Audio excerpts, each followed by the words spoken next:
Did you know that the sacred sound Om, A-U-M, is more than just a spiritual chant?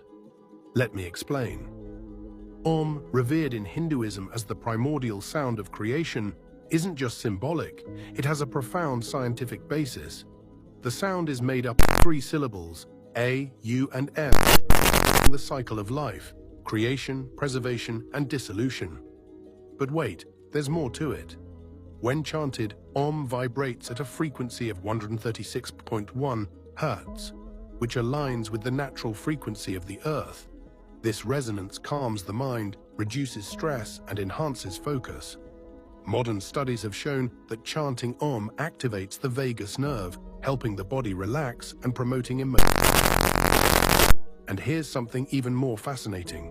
The vibration of Om mirrors the cosmic sound scientists call the background hum of the universe, known as cosmic microwave background radiation. It's as if Om connects us to the very fabric of existence. So, the next time you chant Om, remember, it's not just a sound, it's the vibration of the universe itself, aligning your body and mind with the cosmos.